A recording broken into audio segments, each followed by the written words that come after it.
पदाधिकारी क्यों चुना? अब सवाल यह आता है कि इतने बड़े और अनुभवी नेता होने के बावजूद भी अरविंद केजरीवाल ने आतिशी पर ही अपना विश्वास क्यों दिखाया? हालांकि सीएम की रेस में केजरीवाल की पत्नी भी थी। साथ ही राघव चड्ढा, सांसद संजय सिंह भी इस रेस में थे। ऐसे में आतिशी ही क्यों, ग्राफिक्स के जरिए समझाने की आपको कोशिश करते हैं। अरविंद केजरीवाल और मनीष सिसोदिया की करीबी हैं आतिशी, और बाकी नेताओं के मुकाबले उन पर ज्यादा भरोसा भी ये लीडरशिप करती है। और पार्टी का सबसे बड़ा महिला चेहरा है आतिशी। संगठन और प्रशासन का अनुभव भी है उन्हें। और जब मनीष सिसोदिया, अरविंद केजरीवाल जेल में रहे तो पार्टी को मजबूत और एकजुट बनाए रखने में आतिशी की एक महत्वपूर्ण भूमिका देखने को मिली। शिक्षा समेत 6 अहम मंत्रालयों की जिम्मेदारी भी अकेले आतिशी मारलेना संभालते रहे। स्वाति मालीवाल केस के बाद महिला सीएम बनाकर पार्टी ने डैमेज कंट्रोल करने का भी काम किया है।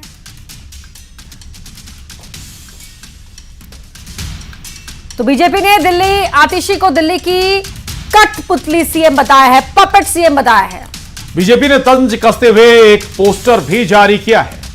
इसमें आतिशी को केजरीवाल की कठपुतली के तौर पर दिखाया गया है।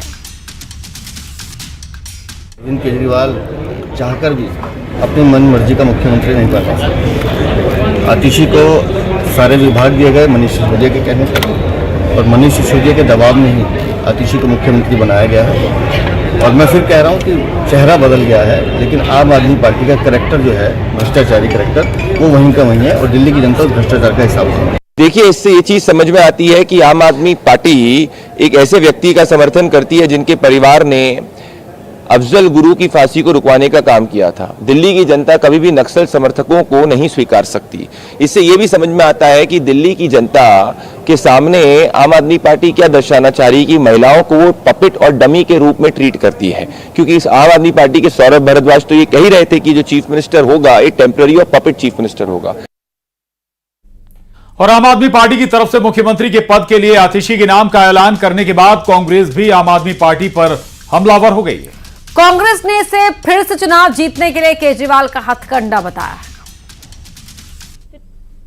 फिर से चुनाव जीतने का हथकंडा है, और जिन वादों के साथ में सत्ता में आए थे कि भव्य मकान नहीं लेंगे, सिक्योरिटी नहीं लेंगे, गाड़ी नहीं लेंगे, सब उसके विपरीत ही किया। और इसके अलावा 500 स्कूल बनाएंगे, 20 कॉलेज बनाएंगे, और जो टेम्परेरी और कॉन्ट्रैक्चुअल एम्प्लॉइज थे उन सबको परमानेंट करेंगे, सफाई कर्मचारियों को परमानेंट करेंगे। एक काम नहीं हुआ। के लिए तो निरर्थक चीज़ है। ये झूठ और लूट की सरकार है, और जो नया आएगा वो भी उतना ही झूठ बोलेगा, उतनी ही लूट मचाएगा। तो समझ लीजिए, चोर डकैत का चेहरा बदल जाए तो कोई चोरी डकैती तो कम नहीं होती। इसलिए दिल्ली के लिए इसका कोई फर्क नहीं पड़ता कौन बने, और ना ही मुझे नहीं लगता है किसी और पार्टी को भी इसमें कोई रुचि है।